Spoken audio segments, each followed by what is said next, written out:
Hi, welcome to this part of my review featuring postcards from Avalidad. This is a campaign setting in the future noir genre that can be played using any tabletop role-playing game.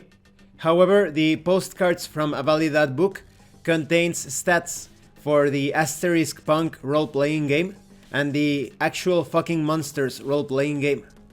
It is also important to note that when you purchase Postcards from Avalidad, you get Asterisk Punk for free. You can also download Asterisk Punk for free in Drive-Thru RPG.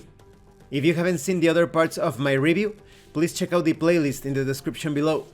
This time we are going to talk about Takeda Technologies. And remember, this review contains spoilers. Hisashi Takeda is the chairman of a major corporation, Takeda Technologies, with interests in genetics, biotechnology, electronics, computing and aerospace engineering, amongst others. One of the most essential branches of Takeda Technologies is Burroughs Tech, a developer and producer of biotech, artificial intelligence, augmented and virtual reality, and medical technology.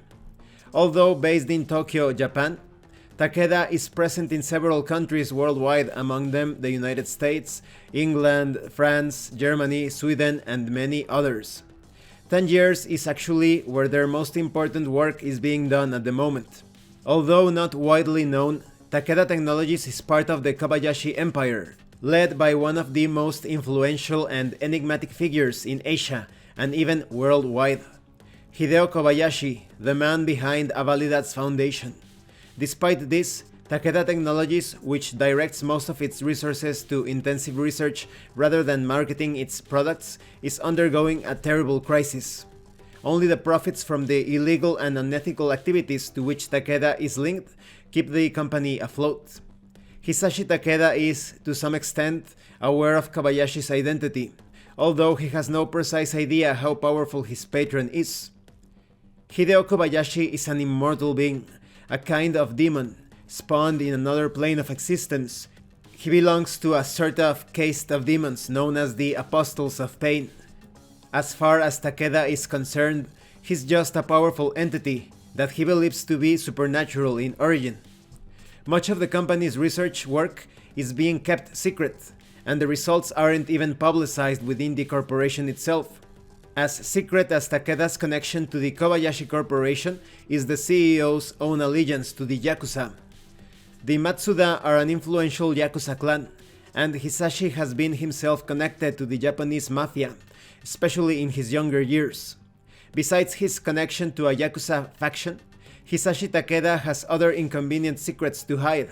Within his corporation, pioneering experiments are being carried out that go far beyond the boundaries of law and ethics. The mysterious disappearance of Martin Dresden, a Western journalist who became overly interested in Takeda's activities, and of many excessively curious government officials, is tightly connected to what has been going on behind locked doors. It is also suspected that the reports about their most advanced experiments have not been announced to the parent company, the Kobayashi Corporation, with the disastrous results that could come out of it in the future.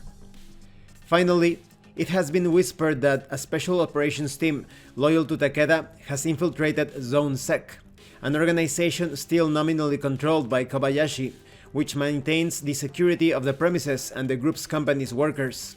The secret department, entirely financed by Takeda, is involved in numerous espionage operations, sabotage, possibly trafficking in armament and technology, and even more sinister and mysterious activities. Recently, the international press has put forward the hypothesis that renowned hitman Nikolai Volkov, also known as the Butcher of Stalingrad, is in Takeda's service.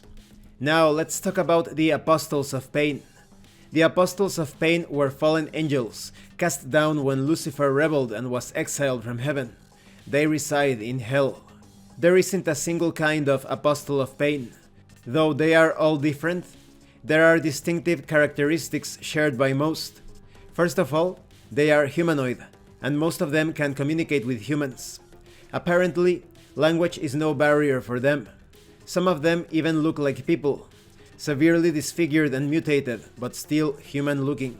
They are usually bound in leather clothing, reminiscent of bondage and S&M, and they have body modifications, such as large piercings and hooks inserted through their flesh. Some have their eyes and mouths sewn, others exhibit gaping wounds, dripping blood or pus, or have amputated body parts. Whatever the truth is about the Apostles of Pain, they exist and occasionally manifest themselves in our reality, usually in places where the veil to other worlds has been weakened. What constitutes a weakening may vary. Battlegrounds, torture chambers, labor camps, mental asylums, and crime scenes. All of these places were tainted by death, pain, and suffering, thus making them susceptible to the supernatural manifestations. There are other places where breaches to wherever the apostles come from may easily appear, such as sadomasochistic clubs, slaughterhouses, neglectful nursing homes, and reform schools. They are summoned by extreme pain or desire, or even both. Now, when it comes to the subsidiaries of Takeda Technologies, there are many companies, but here they give you some examples, such as Future Genetics, Burroughs Tech, Leary Pharma, and Lazarus Healthcare. And this concludes this part of the review. In the next part, we are going to talk about different non-player characters that could serve as antagonists or allies, or even as neutral parties during your adventures within the Postcards from Avalidad setting. As you can see, Takeda Technologies is quite the shady corporation, extending its tentacles all over the globe. But here, in Postcards from Avalidad, there is a strong focus on what happens in 10 years, and so it is a great source for all sorts of adventures, situations, problems, mysteries. And it truly serves as a focus for occult and technological dangers. Thank you for watching this part of the review. If you have any comments or questions, please let me know.